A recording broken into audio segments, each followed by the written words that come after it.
Isang mapagpalang araw sa inyo mga kalihim. Panibagong istorya ng kababalaghan ang inyong mapapakinggan. Bago tayo magsimula, huwag kalilimutang mag-subscribe sa YouTube channel na ito para sa mga panibagong istorya na inyong mapapakinggan. Ako si Papa Obet at ito ang Lihim ng Gabi.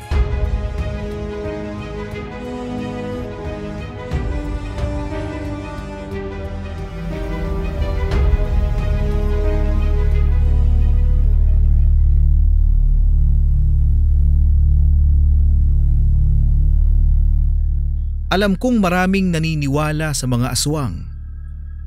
Kahit ang iba ay sinasabing sila ay mga katahang isip lamang. Pero mayroon pa ring mga naniniwala na totoo ang mga ito. At isa na ako doon. Ako si Arlene ng Laguna. Construction worker ang asawa kong si Ryan at madalas siyang wala sa bahay namin dahil stay-in siya sa site. Malalayo kasi ang ginagawa nilang bahay kaya kaysa mag-uwian, doon na siya natutulog sa ginagawaan nila ng bahay. May mga kasama rin naman siyang katrabaho na malalayo rin naman at doon din natutulog. Minsan ay lingguhan ang uwi niya. Minsan naman ay buwanan, depende sa layo ng lugar.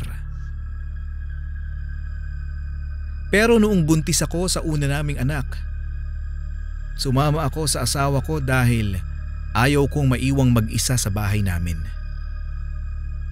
Mas ayoko rin kasi na makipisan sa mga biyanan ko kagaya ng una niyang sinabi sa akin. Mahirap kasi ang mamiyanan sa totoo lamang. Mainisin pa naman ako dahil buntis kaya mas pinili ko ang sumama sa aking asawa dahil mas mauunawaan niya ang inis ko. Naghanap siya ng apartment sa lugar na malapit sa kanyang ginagawaan, sa bahay sa Rizal Province. Para makatipid kami sa gastos, pinili namin yung room for rent.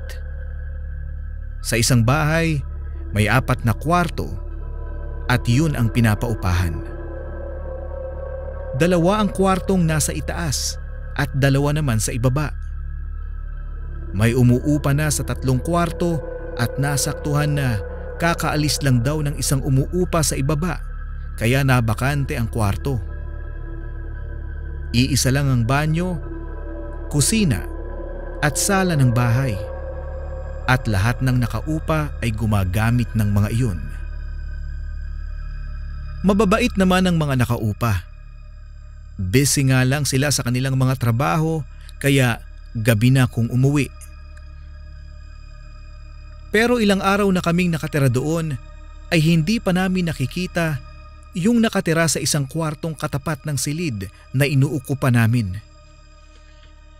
Ang sabi kasi ng iba, minsan lang daw umuwi ang matandang babae.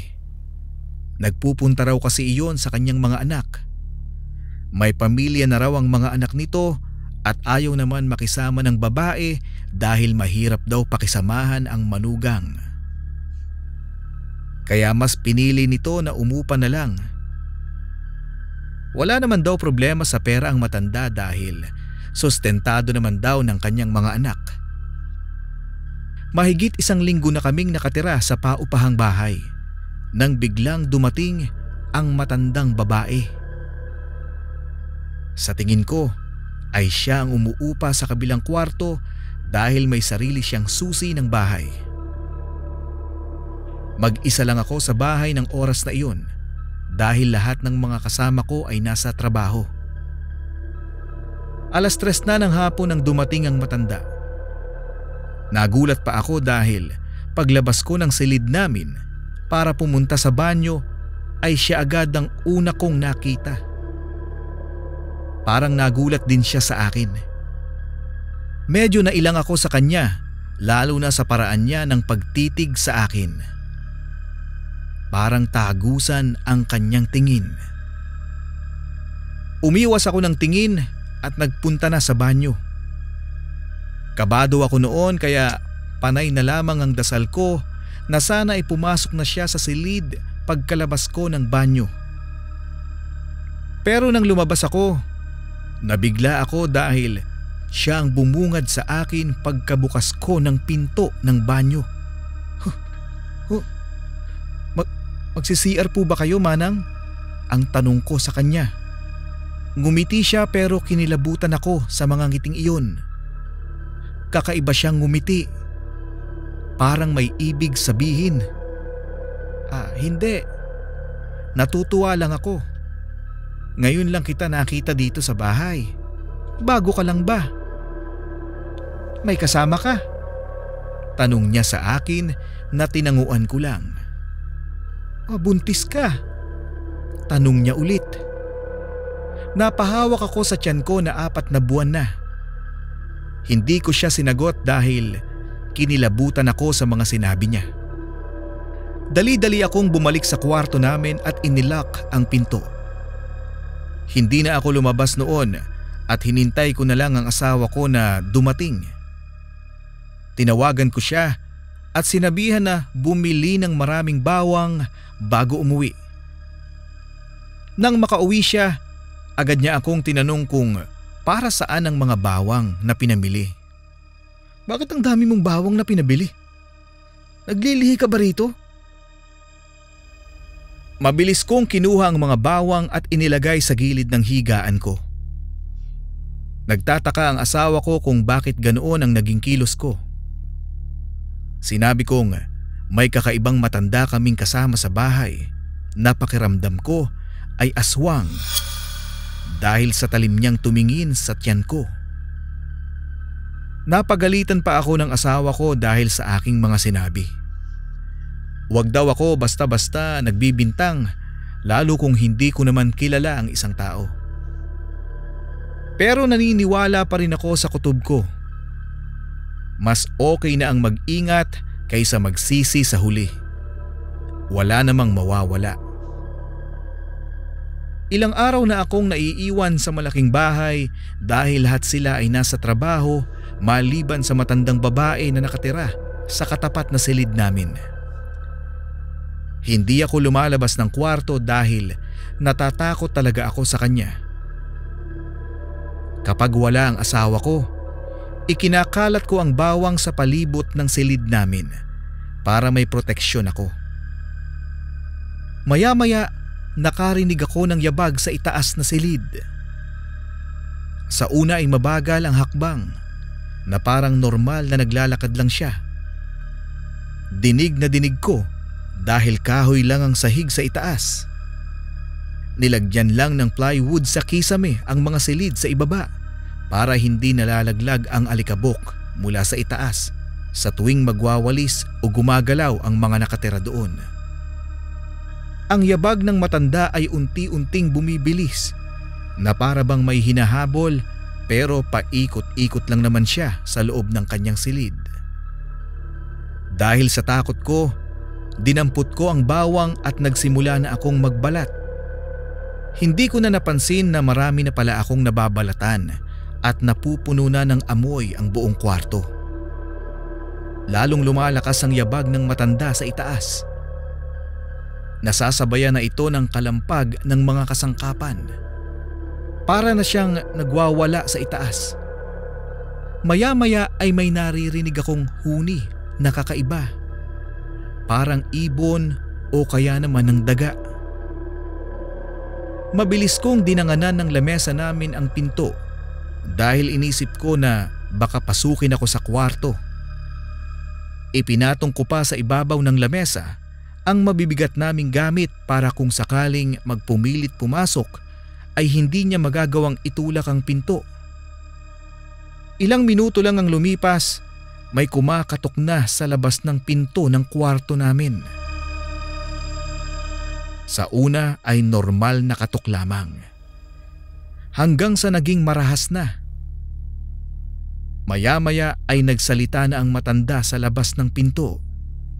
"Ineng, Ayos ka lang ba dyan? Hindi ka kasi kumikibo. Pinanlakihan na ako ng mata habang titig na titig sa pintuan. Hinanap ko ng tingin kung saan ko nailagay ang kutsilyo.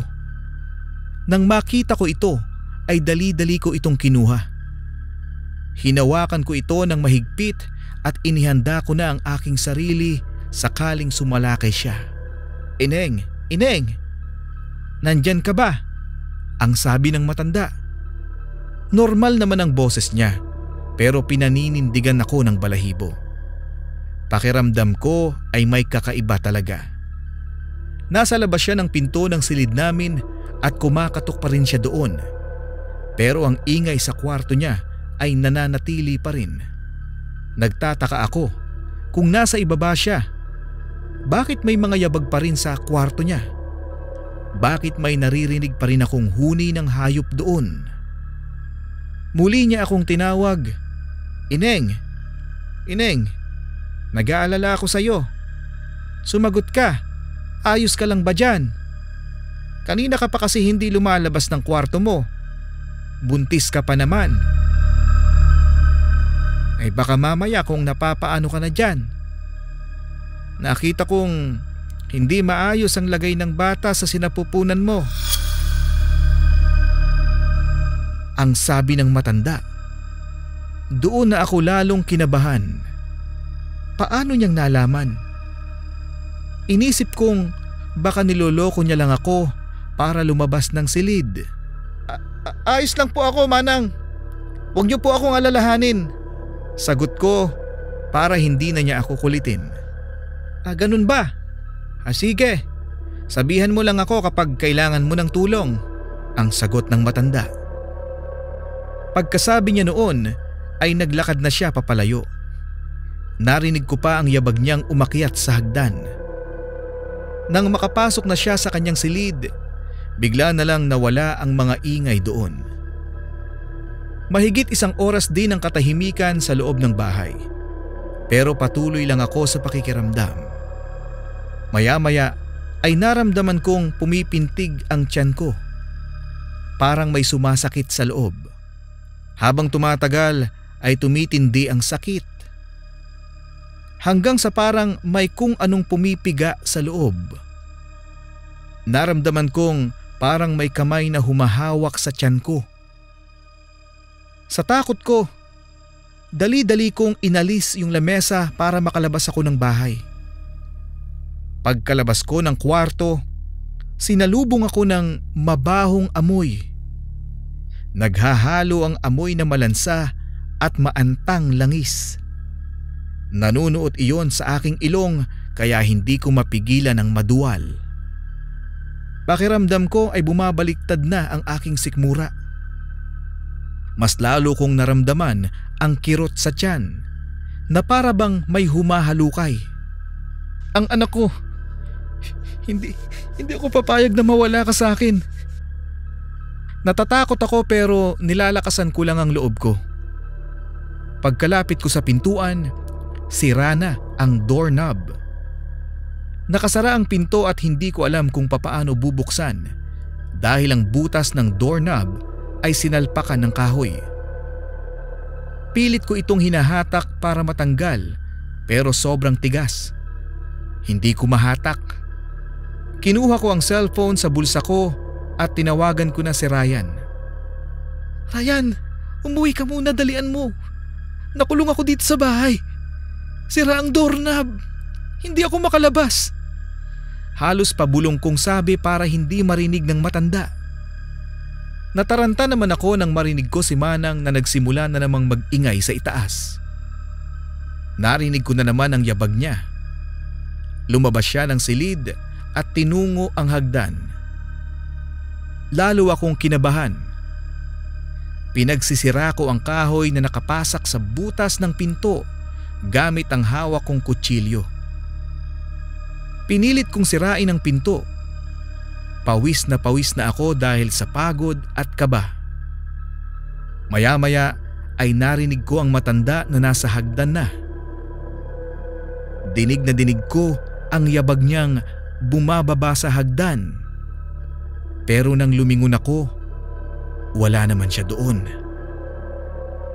Nasaan siya? Bakit nawala? Napasigaw ako nang biglang may tumalon na pusa sa labas. Dumaan siya sa bintana sa kusina na basag ang salamin. Galit na galit ang pusa habang tumatakbong papalapit sa akin. Nang ilang dipa na lang ang layo niya sa akin ay bigla itong tumalon. Naisalag ko ang aking kamay kaya ito ang napuruhan ng kanyang mga kalmot. Hindi niya ako tinantanan. Gigil na gigil ang pusa sa akin. Gusto niya akong lapain. Dahil sa inis ko, hinawakan ko siya ng mahigpit sa leeg at saka ibinalibag. Narinig ko pa ang malakas niyang pag-atungal. Hindi iyak ng pusa ang narinig ko sa kanya. Para siyang isang halimaw. Habang hindi pa nakakatayo ang pusa, ay binalikan ko ulit ang pagsira sa pinto.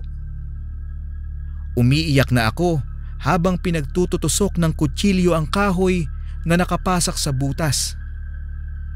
Parang naawa na rin sa akin ang tadhana dahil natanggal ko na rin ang nakapasak na kahoy.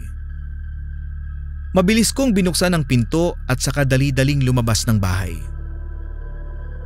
Lalo akong napaiyak nang mapansin kong may dumadaloy na dugo sa aking hita. Ang anak ko! Huwag naman po. Kumapit ka, baby. Labanan mo. Ang sabi ko. Tinawagan ko uli ang aking asawa at lalo siyang pinagmadali. Sinabi niyang malapit na raw siyang makarating. Ilang minuto ang lumipas at nakarating na rin ang asawa ko. Gulat na gulat siya nang makita akong dinudugo. Ang dami niyang tanong sa akin pero hindi ko na masagot dahil iyak na ako ng iyak. Kaagad niya akong dinala sa isang malapit na ospital at mabuti na lang at naagapan pa ang anak ko. Sobra-sobra akong nagpapasalamat at nagdarasal dahil ligtas ang anak ko. Iniisip ko na siguro ay nakatulong sa amin ng anak ko ang mga bawang na pinagbabalatan ko. Napansin ko rin kasi na galit ang pusa na sumugod sa akin, pero umaatungal siya at panay ang singhap. Dahil siguro noong mga oras na iyon ay matapang pa ang amoy ng bawang na kumapit sa katawan ko.